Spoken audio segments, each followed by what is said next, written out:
has to see. I mean, I've covered before the Pierre Poilievre and the conservative platform and how closely he aligns with Donald Trump, and now he has to try and remove himself from that when we've seen all along all of the similarities between the two.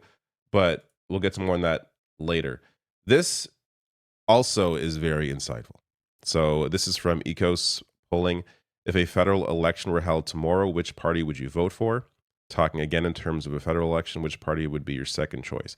So the Liberal Party has a much higher ceiling than anybody else, which obviously is going to benefit them with those swing voters that move between, NDP, conservative, liberal. So good news for the liberals there as well. Now, this gets to this first clip that I want to show you from this appearance by Tory tonight. They reference this. So this was at a recent campaign stop where a couple of Poilievre supporters unfurled this banner. Do you believe the polls? Wearing these sweaters. Do you believe the polls? It's kind of amazing. These people were, I don't know, I guess allowed to hang around, considering this is not a good look for the campaign. But the man was asked here, so about that banner, saying it doesn't make sense, said Paul, another supporter who held the banner and also didn't want to share his last name. They're trying to skew people's votes. How do we know those polls aren't biased? What's amazing about this line of thinking is that I actually think this sort of polling potentially hurts the liberals because it makes people complacent. People think that may otherwise vote for the liberals think, you know what? I would vote, but I think Mark Carney's got this. I think the liberals have this. I'm just going to stay home. And then what happens? Like, there's definitely an element of that impacted. I know this is, not Canadian, but the American election in 2016 when Hillary lost to Donald Trump. Nobody believed at the time that Trump could possibly win this election.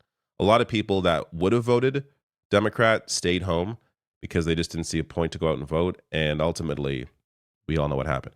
So I don't think that kind of polling actually helps the liberals, which it's important for me to mention here. Don't just, I trust the polls, of course. I trust the data. Data all across the map is showing this. That doesn't mean this is going to continue. People have to actually vote for the results to happen. So don't be complacent. Ensure that you are going to go out and vote or vote early, and don't take anything for granted. This gets to the first clip. So this is from the Air Quotes Media channel on YouTube, their Curse of Politics podcast, talking with Tory tonight on the show.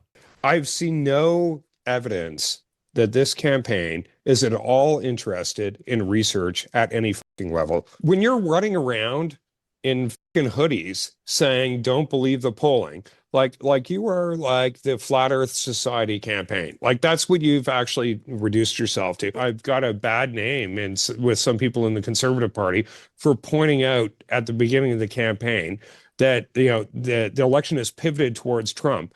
That was true in fucking December. It was true in fucking December. And I know because, I was running a campaign for Doug Ford in which we were doing polling and we're listening to that polling. And that was true in December.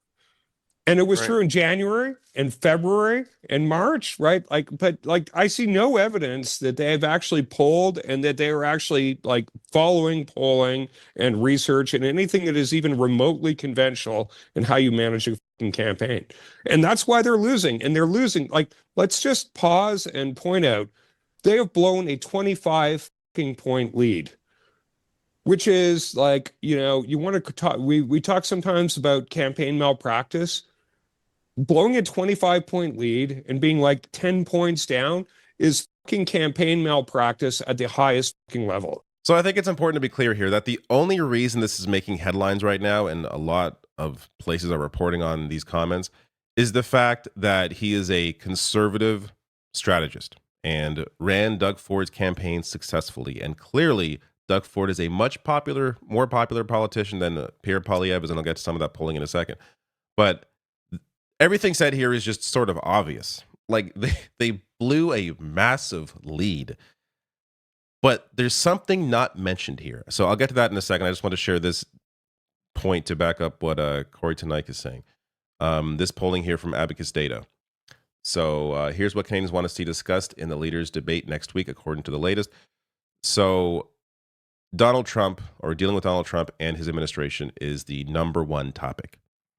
When this is the number one topic, it's very unlikely that a conservative leader who has been endorsed by people like Elon Musk is going to be all that popular right now. But there's something else not mentioned here, and that is why Doug Ford is so popular compared to Pierre Poilievre. So first, taking a look at some of that data. This is Ontario right now. This is the federal election. Look at how much better Mark Carney's Liberals are doing at 54% compared to Pierre Poilievre's Conservatives at 34%. So look at that compared to the recent election in Ontario. Now, it's important to be clear. The Conservative Party at the federal level is different than the Progressive Conservative Party in Ontario, but the PC's it's still a Conservative Party. So it's wild. Like, just the complete swing. Doug Ford, again, cruising to a rare third, as CBC writes here, a rare third straight majority. Just night and day compared to where the federal parties are. But this gets to something that is often ignored in these discussions. Doug Ford, for a lack of a better term here, and I don't mean this in a way that is derogatory, but Doug Ford has dumb guy energy, which is beneficial for him.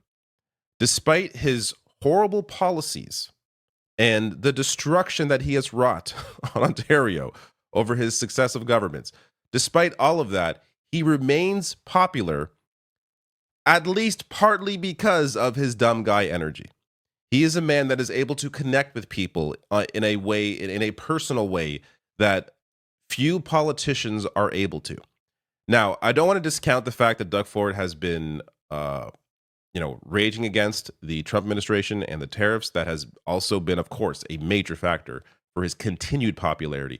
But even before that happened, even before the whole tariff thing, Doug Ford was still popular in Ontario. He was still on the way to winning another majority government. So it's not as if the Trump tariffs is the reason that Doug Ford all of a sudden became popular. No, he was already still very popular, despite like the Greenbelt scandal, where he tried to sell off parts of the Greenbelt to his real estate buddies, but was caught. And that was after he's also on camera saying he will not sell off the Greenbelt at all. Not to mention the healthcare. Healthcare in Ontario has been a disaster. Ontario is the lowest in Canada in healthcare spending. As CBC writes here, we're seeing Hunger Games across Ontario. Hundreds in this town line up for a chance at a family doctor. Doug Ford government paying a for-profit clinic more than hospitals for OHIP-covered surgeries, documents show. So privatizing aspects of healthcare that is costing Ontario taxpayers more than he would if he just funded healthcare properly. And then also, he was supporting Trump. He says he was 100% happy Trump won the U.S. election, the recent election. And that was before the tariffs came in, of course, because the election was last year. But all of this, it's just Doug Ford.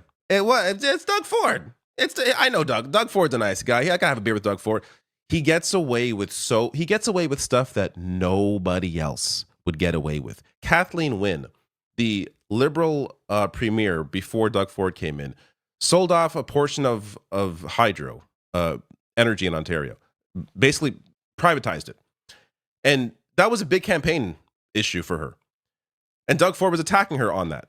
Yet Doug Ford supports privatization and has done more privatization since he came in.